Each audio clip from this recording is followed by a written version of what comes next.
आइए मिलते हैं हम विश्वनाथ प्रताप सिंह जी से। और यह युवा कार्यकर्ता के रूप में कांटी विधानसभा में देखे जाने वाले चेहरा हैं। इनसे बातें करते हैं कि इस बार का चुनाव जो कांटी विधानसभा में होने वाली है और कई सारे पार्टियां जो है अपना दबदबा बनाई हुई है, इन्हीं चंद बातों के साथ इनसे मिलते हैं और पूछते हैं कि कांटी विधानसभा क्षेत्र में किसके सर पे चढ़ेगा ताज।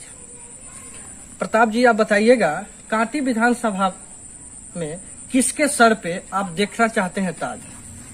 पहले तो आपको बहुत बहुत बधाई और आपके दबंग न्यूज चैनल को ही बधाई और मित्र रमन जी और आपको खास करके मैं बधाई का पात्र हूं कि हमको यहाँ मौका दिए।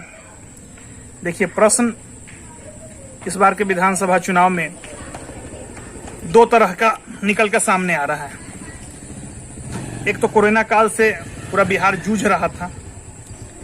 इस काल में अचानक एक चुनाव की कोई तैयारी का माहौल था नहीं, लेकिन सभी पार्टियां ऊहापोह की स्थिति में थी कि चुनाव होगा तो कैसे होगा। उस प्रकार किसी कैंडिडेट का भी उस प्रकार तैयारी नहीं थी और पार्टी का नहीं। हम लोग जो देख रहे हैं अभी कि टिकट का जो वितरण हो रहा है आपाधापी में हो रहा है। मजबूत लोगों को टिकट कट रहा है और जो पैरवीदार है, रसूखदार हैं, उन लोगों का टिकट मिल रहा है। अब बात आ रही है कांटी विधानसभा।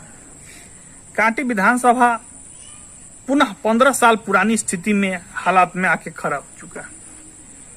आपको याद होगा 2005 जब पूरा बिहार जंगल राज से त्रस्त था, पूरे बिहार में कराह रहा था पूरा बिहार कि जंगल राज से कैसे मुक्ति दिलाना है। और उस समय कांटी विधानसभा पूरे बिहार में परिवर्तन करने का काम किया। कांटी जब जब अंगड़ाई लिया है, मुजफ्फरपुर ही नहीं पूरे बिहार में परिवर्तन करने का काम किया। कांटी से ही याद होगा कि 2005 में इंजीनियर अजीत कुमार चुनाव जीत के गए थे और जंगल राज के शासनकाल को उखाड़ फेंकने का काम किया। आज कांटी पुनः उसी हालात में आके खड़ा हो चुका है।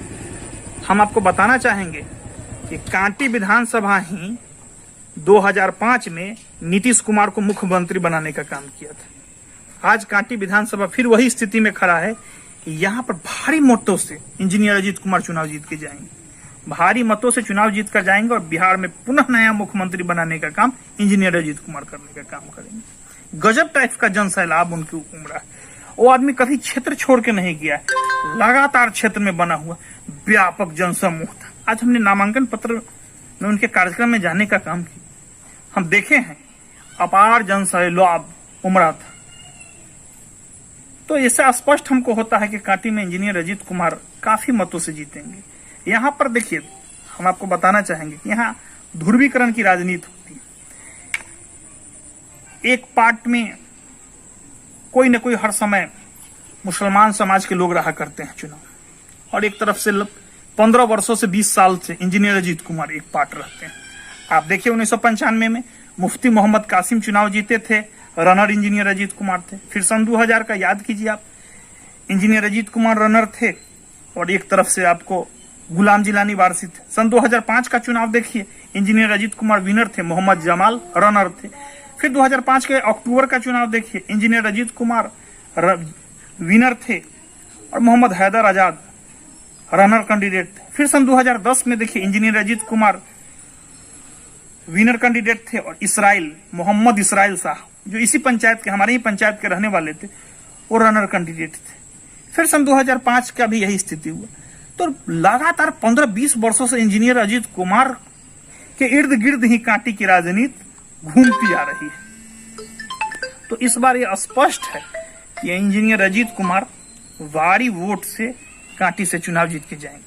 और जो बता रहे थे कि यहाँ दो पार्ट में राजनीति होती है, तो एक तरफ इंजीनियर अजीत कुमार रहते हैं और एक तरफ कहीं न कहीं से मुस्लिम समाज के कोई कैंडिडेट रहते हैं। तो इस बार तो दो मजबूत कैंडिडेट मुस्लिम समाज से, आपको जेडीयू से और आरजेडी से, एक तरफ से मोहम्मद जमाल जिनकी दबंग नेता के रूप में छवि है, और एक मोहम्मद इसराइल मंसूरी, जो दोनों कांटी से बाहर के लोग हैं, जिनका कांटी में नहीं कहीं घर है न यहाँ के मतदाता है, एक वोट भी वो कांटी में अपना नहीं दे सकते हैं, और दोनों मजबूत कैंडिडेट हैं। जो हम लोग को जो समझ में आ रहा है कि दोनों आदमी आपस में ही अपने वोट को बांटने का काम करेंगे। तो इस तरह से, और इंजीनियर अजीत कुमार के पास अपना मजबूत जनाधार है। इंजीनियर अजीत कुमार एक ऐसा नेता है, तकरीबन 50 से 60 हजार लोगों का नाम उनके जुबान पर याद है।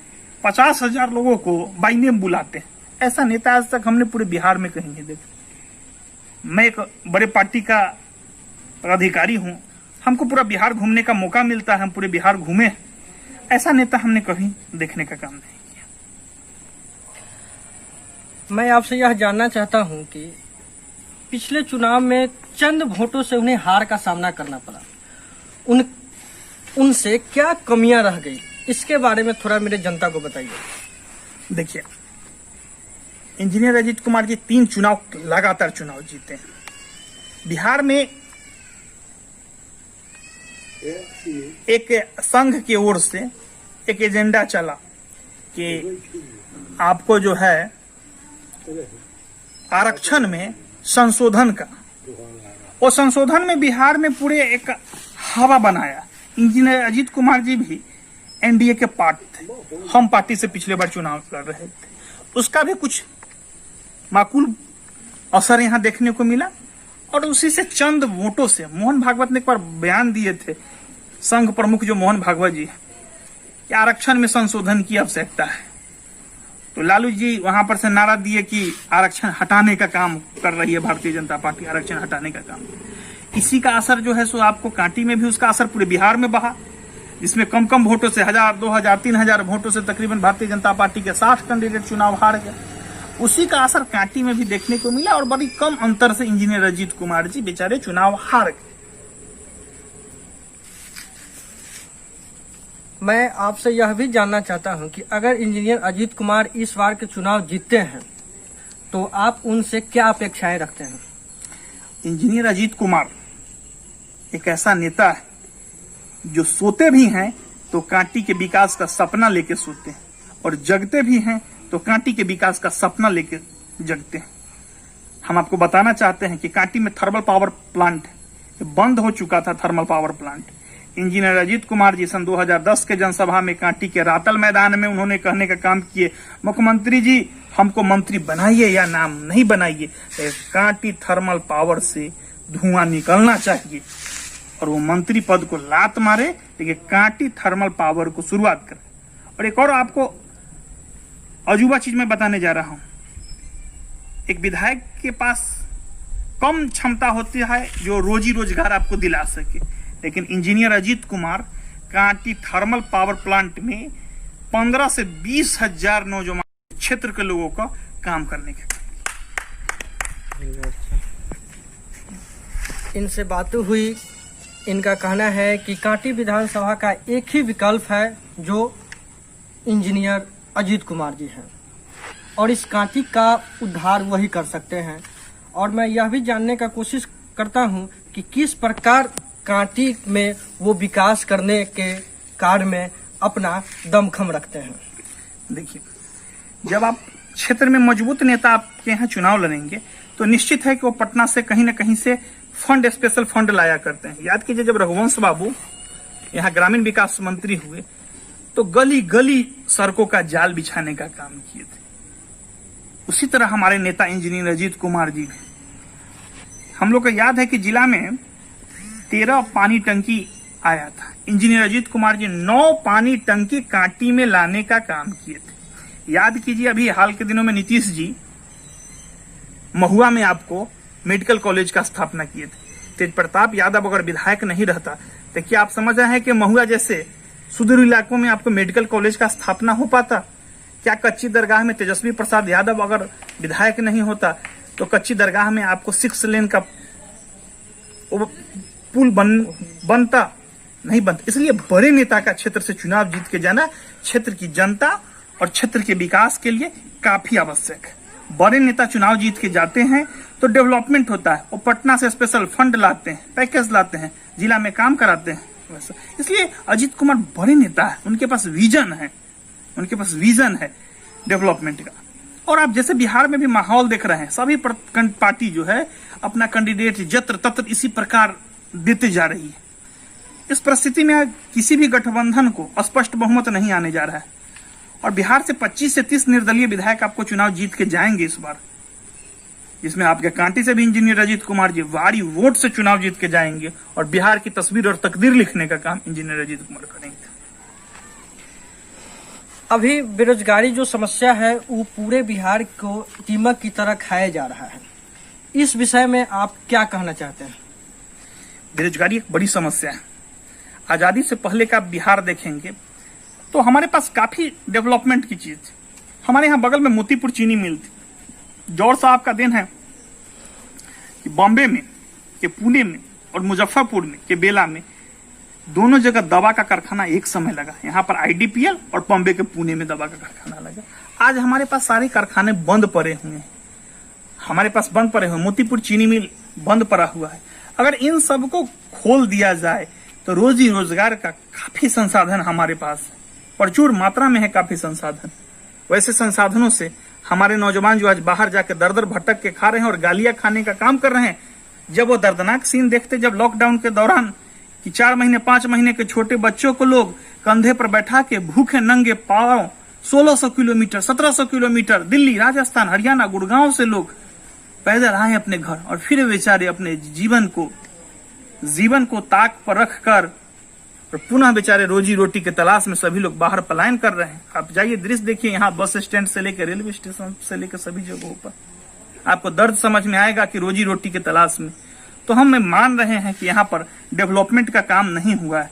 विकास का काम जो होना चाहिए, जिससे रोजी रोजगार हो, नौजवान पलायन रुके, तो ऐसा काम नहीं हुआ। हमको आशा है इंजीनियर अजीत कुमार जीत के जाएंगे। तो हमने आपको पहले ही बताया कि कांटी थर्मल पावर में 15,000 लोगों को रोजगार देने का इंजीनियर अजीत कुमार काम किए हैं।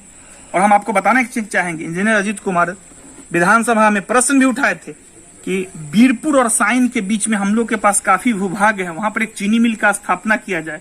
हाउस में इन्होंने क्वेश्चन उठाने का काम किया था।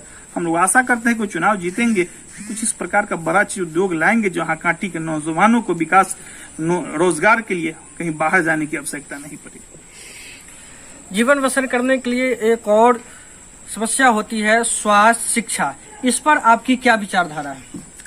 देखिए, जीवन में स्वास्थ्य का तो बहुत बड़ा अंग है, बहुत बड़ा भाग है हमारे शरीर का स्वास्थ्य। अगर हम स्वस्थ ही नहीं रहेंगे तो फिर हम अपने नित्य क्रियाक्रम भी नहीं कर पाएंगे।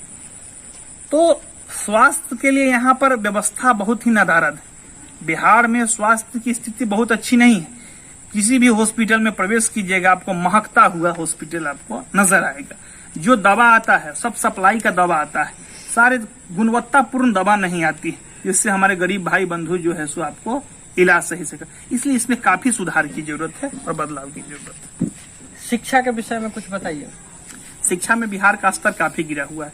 आज 80% बच्चे पढ़ने लिखने वाले हैदराबाद, केरला, राजस्थान के जयपुर, आपको कोटा, बड़े बड़े सभी राज्यों में जाते हैं।